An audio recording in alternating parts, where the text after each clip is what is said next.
Great. Thank you for the introduction. I grew up in India, but I moved to the US in 2003 to go to graduate school, and I moved back to India in 2010. While I was in the US, I was working on several design and planning projects, looking to solve some of the greatest challenges that the world is facing today. Most of those challenges were a result of this hyper-consumption model of growth that the developed countries have followed to be where they are today. Those problems were overuse of fossil fuels, overdependence on cars, all kinds of pollution, loss of forests and biodiversity, corporatization of food, and rich man's diseases like diabetes and obesity. Now, we as architects and planners were imagining a future where we could have solutions to these problems, a more sustainable future. A future where we had green buildings, where we had clean air to breathe, where we had better public transportation, better public spaces, where people had access to local and organic food, and we had a culture of reuse and recycling. Now, sitting afar, I was struck by how we, the developing countries, were racing full steam ahead to become a developed nation. But what the danger was that we were following the same resource-intensive model of growth and development. Even though we knew where that takes us, we knew that the West has already followed that model and has ended up with a lot of problems. So I began to imagine a future where we could skip this step and move directly towards the sustainable future. Now, how great would that be, right? Enrique Peñalosa, a former mayor of Bogota from Colombia, said this. He said that a developed country is not a country where poor people have cars. It is a country where rich people use public transportation. And this is very true. Car ownership in rich countries is falling, and the rich and powerful people around the world take pride in using public transportation. But that is not the case with our country. We love our cars. Cars are a symbol of wealth, a symbol of success, but we know where more cars is going to lead us. We know that more cars is not the solution. We face this every day. According to a recent survey, 70% of people in Delhi said that traffic congestion was a major inhibitor towards their work performance. Pollution is choking our cities, big and small. We're getting used to living amongst heaps of garbage. We're drying up our rivers, and the overall quality of life is falling. An interesting detail here is that we in our country have a history of being sustainable. Over the years, we've learned to build with local material and build buildings that respond to the local climate.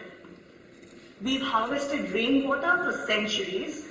We generally eat local and seasonal produce, and we have a rich tradition of recycling and reuse. I know that my mother never throws anything away. She'll store leftover paint, broken furniture, unused lamps from Diwali, promptly to be produced whenever they're required next. As a child growing up, I remember trading my old clothes, electronics, shoes, toys and games with my cousins. I remember my grandfather going through the mail every day to see if there were envelopes and stamps that could be reused. But we're forgetting this rich tradition very quickly. Many will argue that we used to recycle and reuse because we were a poor country, because resources were limited. But that's where the real danger lies. Now that we're growing, now that we're becoming richer, does that mean that we're going to forget being sustainable? That we're going to follow this path of hyper-consumerism? Where will that lead us? Will we end up wrecking this planet? Now, going back to this diagram, if you notice, I've moved us closer to the sustainable future because we have a rich history of being sustainable. And now imagine if we choose not to take this long path towards the mistakes of the developed countries, but instead be smarter and grow directly towards a sustainable future. Once we realized that there was this opportunity to leapfrog in India, we decided to come back and engage. And I decided to engage in the sector that I knew best, that of building design and construction. So we returned to India in 2010 and started building green buildings in India. Green buildings can be defined in many ways, but in a nutshell, they're buildings that use less resources, that have a minimum impact on the environment. Now, why are buildings important? Buildings are important because they consume an immense amount of resources. In general, 20% of the resources used by a building are used during construction, whereas the remaining 80% are used during the lifetime of the building. Now, using statistics from the US here, buildings account for 39% of energy used. Out of all the energy used in the country, 39% is used in buildings. 12% of total water is used in buildings. 68% of the total electricity. And buildings are responsible for 38% of carbon dioxide emissions. Now imagine, if we could build buildings that consume less resources, we could have a major impact on the use of resources worldwide, and we could help protect the precious little resources we have left. So we're not the only ones building green buildings in India. We're definitely not the first ones. But maybe where the distinction lies is that we've decided to build these buildings commercially. We've decided to build these buildings not as standalone buildings, but as buildings that will be built and sold in the open market. And the idea behind that is to take green buildings from being a specialized product and make them a mainstream product. The idea is to provide a benchmark in the market that builders can follow and consumers can demand for. Also, most construction in India is through real estate developers. So if we can change that sector, we can have the most amount of impact. Challenges. So when we came here, we knew that it's going to be difficult. It's going to be difficult to find the right talent to work with, source the right construction material, ensure quality of construction, deal with unpredictabilities and time delays. But to my surprise, and I was not ready for this, my biggest challenge thus far has been social.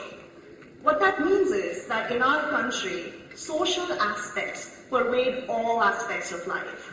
I'm no longer surprised when I meet someone and the very second or the third question is whether I'm married, what my salary is, or what rent I pay. The professional realm is no different. The boundaries between the social construct and the professional life are blurred. And there exist a lot of unsaid and unwritten social rules. Now, since I am a 30-something woman from the middle class who by herself wants to start a real estate development company in India, I'm breaking a lot of those rules.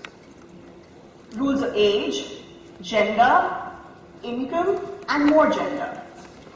I can think of so many times when I walked into stores selling building material, or while talking to a subcontractor or a vendor, while being accompanied by a male colleague, while I'm asking all the questions, the vendor will respond only to my male colleague. Because clearly, in his mind, he has to be the person paying the bills, and he has to be the decision maker. Also, I am mostly judged based on the life decisions that I've made and not the strength of my idea. Now, the point that I'm trying to make here is that how many innovative ideas are we crushing just because they don't follow these social rules? How many innovative ideas in this room will not see the light of day because they're not considered practical?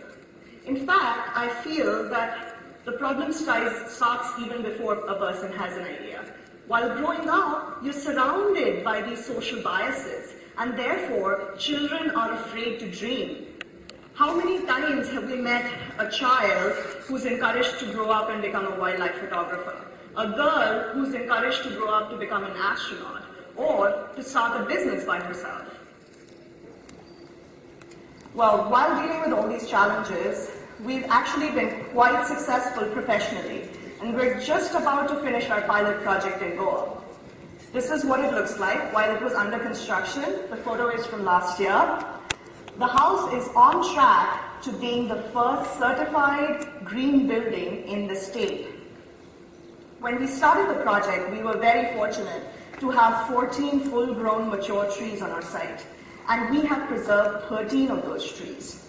We built our building, that's the building, around these trees, and we've integrated the trees as integral elements in our building.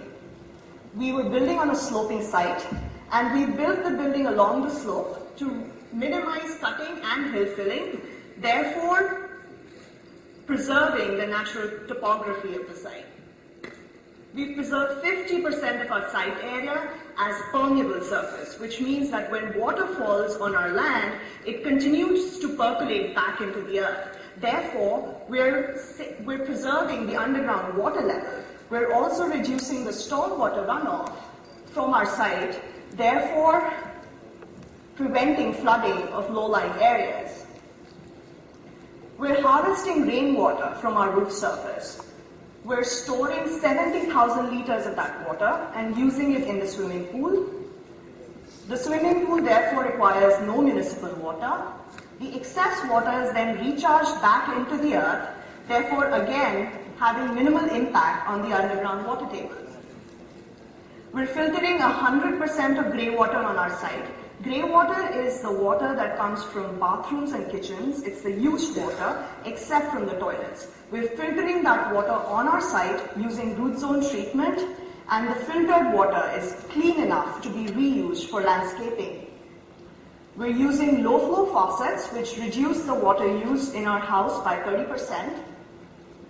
Now, we've designed a building that's carefully oriented, and we've got multiple openings that are sun-shaded and weather-protected. What that does is that it gives us 100% daylit interior spaces. Also, it allows for very effective cross-ventilation. That also means that we're using zero energy to mechanically cool this house or for artificial lighting during the day.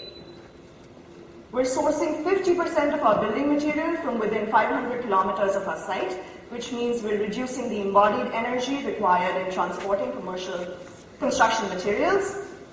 We're using salvaged material, and we're trying to reuse the construction waste on our site itself. We're also blogging about our project. So we have a blog where we put periodic updates on the design concept, challenges, research work, victories, and lessons learned.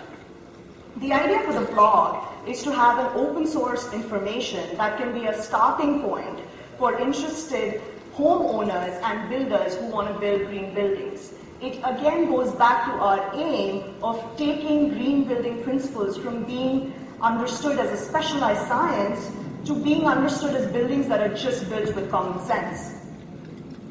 We hope that people can look at this blog, learn from our experience, and replicate our efforts, multiply the use of green building principles, and hopefully start a revolution in the building industry in India. To end on a personal note, I had the fortune of leaving India and studying and working at world-class institutions around the world. The biggest gift that I got was this feeling of empowerment. The feeling that if I have a good idea and if I'm willing to work very hard, then I can do anything. At least no one can stop me from trying. I hope that we can instill a similar sense of empowerment amongst our youth, amongst the students in this room, and then we will have a great future to look forward to. So here's me hoping that all of you can be brave enough to break the social rules, open your minds, and dare to dream. Thank you.